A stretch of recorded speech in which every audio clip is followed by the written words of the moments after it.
Yeah, I really liked all the stories. I mean, definitely agree with you. Hmm. All right. Thank you. Any story you would like, any number you would like to pick up from 1 to 42, Deepak ji? Uh, Sorry, Ashish, just I'm going to the hospital so that I'll not be able to read. The book is not with me now. I'm No, on no, the way. I'm saying just pick up any number between 1 to 42. Okay. Um, 14. 14. Okay. That is a very interesting story. The destitute millionaire.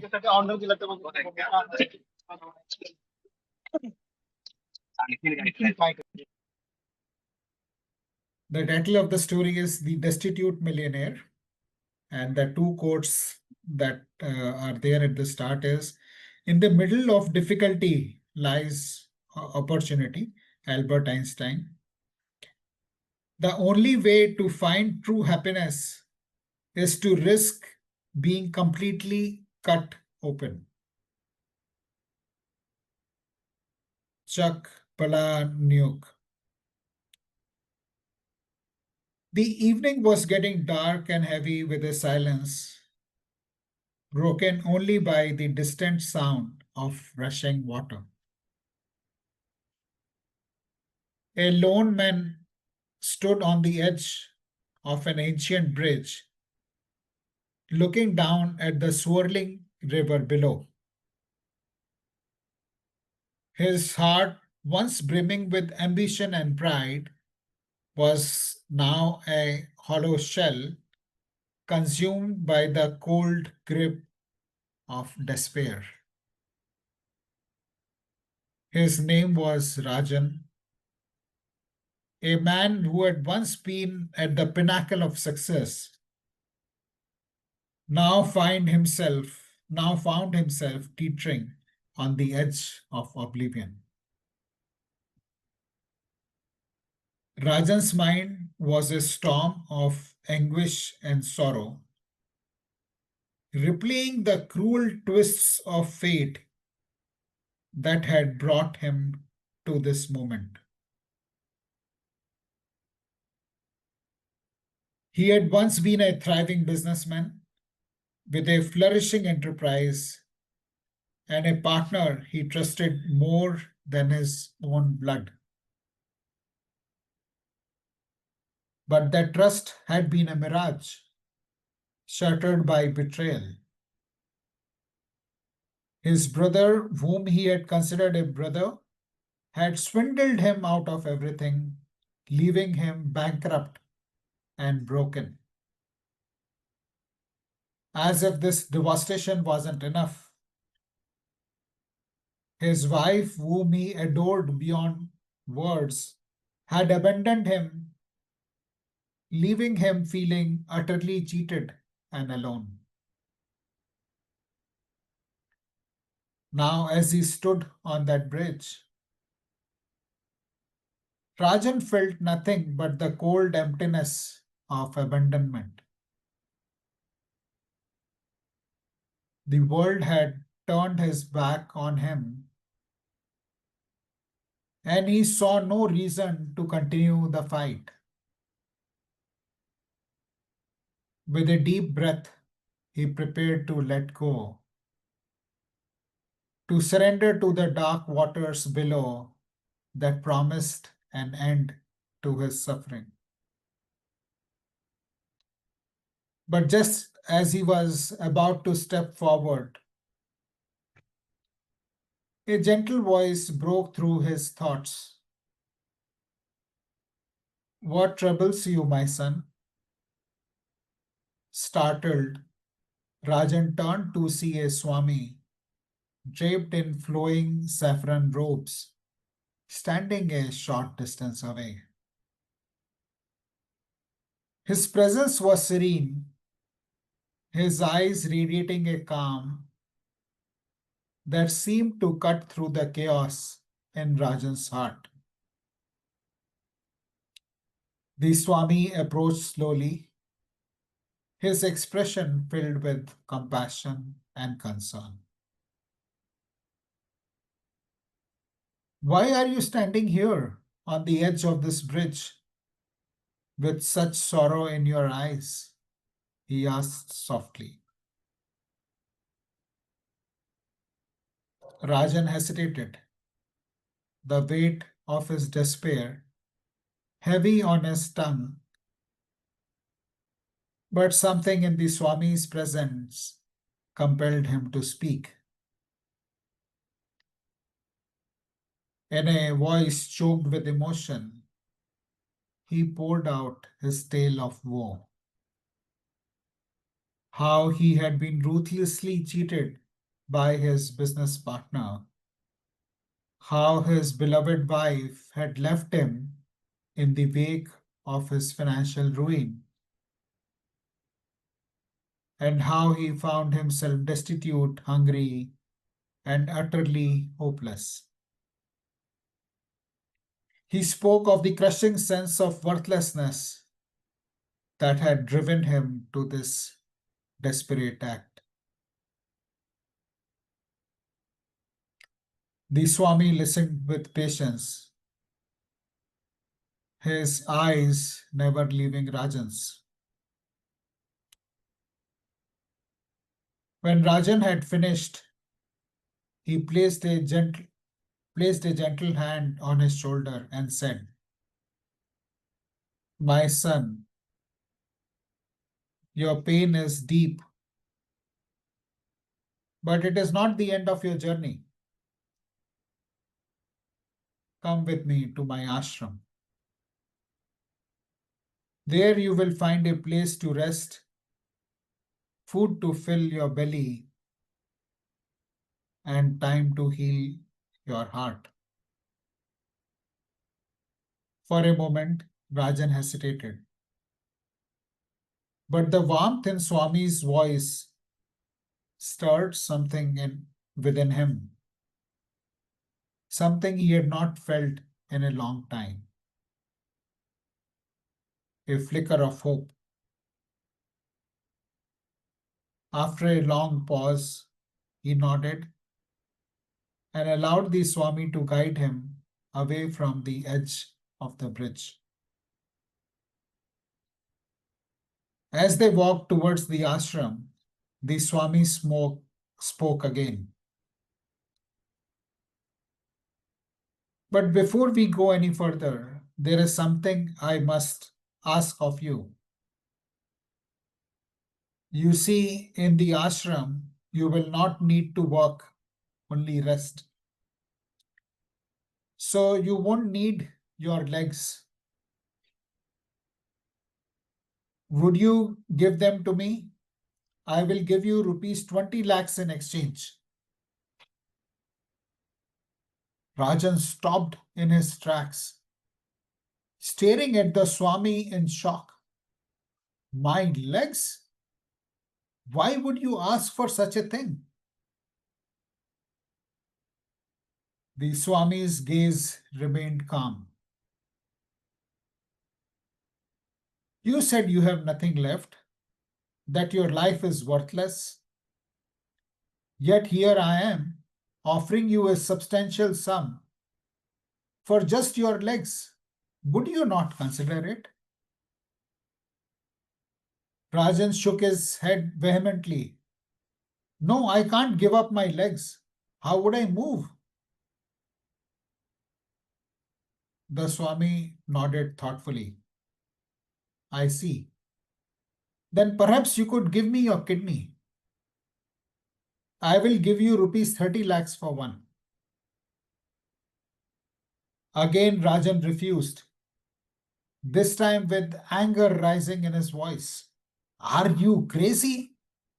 I can't sell my kidney. I need to live. I need it to live. The Swami's expression softened further. Very well. Then give me one of your eyes. I will give you rupees 50 lakhs for it. Rajan's refusal was immediate and filled with vehement conviction. No, are you mad? I cannot give you my eye. Without it, I would be half blind. The Swami smiled gently. Do you see now, my son? You speak of having nothing, of being worthless, yet you possess a body worth millions.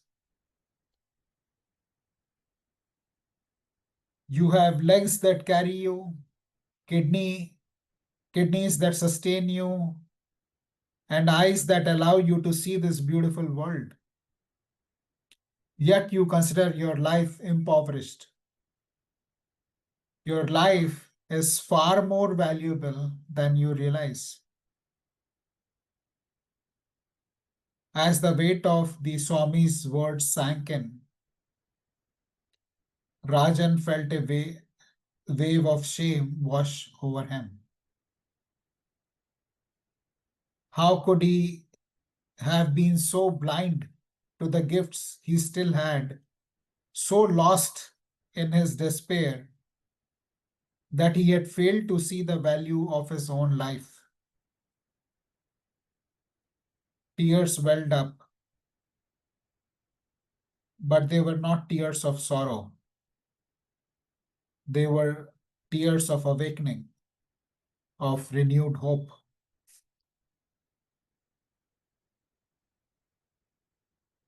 When they reached the ashram,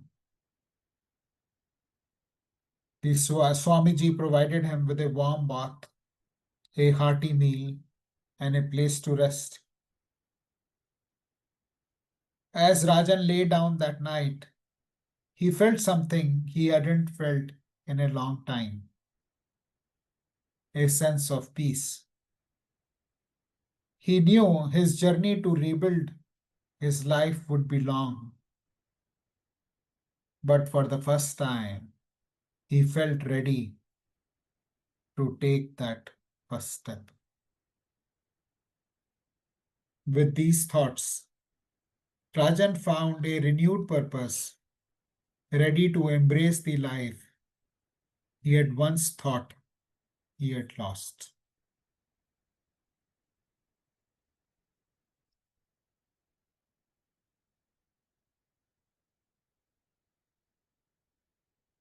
Wealth of health. Reflecting on the story that I heard from Swami Mukundanand, I found renewed strength and confidence. The story was a powerful reminder that no matter how low we may feel, each of us possesses an invaluable body capable of achieving incredible things. It taught me that even in moments of utter defeat, we have within us the tools and potential to rise again. This realization deepened my respect for my own body. I began to see it as a miracle, a resilient, complex system that sustains my life and enables me to pursue my goals. My gratitude for this body grew, and I started treating it with the reverence it deserves, like a temple, fasting it, fasting to give it rest and nourishing it thoughtfully. The story also brought to mind Nick Wojcik, a world-renowned motivational speaker and best-selling author, who, despite being born without arms and legs, lives a full and successful life. His example reminds me that if he can overcome such challenges, so can I. Whenever I feel low, I think of Nick and renew my efforts towards my goals. Inspired by the gift of good health that I have. In life, we all face moments of despair when everything seems to fall apart. But it is precisely in these moments that we must remember the incredible gift of our bodies. Recognizing this miracle gives us the resilience to face challenges, the gratitude to appreciate life, and the compassion to lift others up when they need it most. This insight also helped me shape my approach in coaching others. I have learned to be kind and compassionate, especially to those who are struggling. In my sessions, I guided people to discover their strengths, encouraging them to recognize the gifts that they may not see in themselves. Most people initially identified only a few strengths, but with guidance, they realize that they have so much more. Awareness of these strengths is the key to growth and success in both career and life. Thank you. That brings us to the end of the story. That was a wonderful story, sir. I think it should be in every school curriculum. Very interesting story. Yeah. You really understand the value of life through this story. This is strong, very strong. Yeah. Thank you. Thank you, Shivang. Anandita?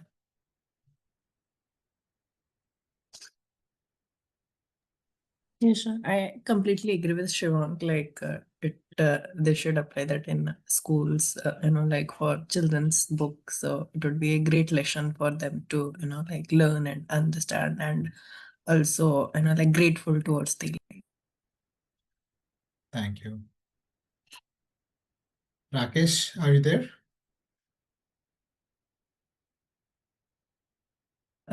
So thank you, Shivang, Anandita, Rakesh, for participating in this session.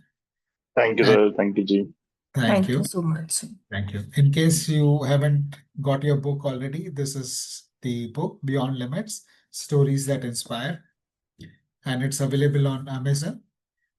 Please order, please read, share your reviews with us, share it with your friends, and have a happy rest of Sunday and a wonderful week ahead. Thank you, everybody who may be watching this on video also later. Thank you. Thank you, Shivang. Thank you. Yeah. Thank you, sir. Thank you.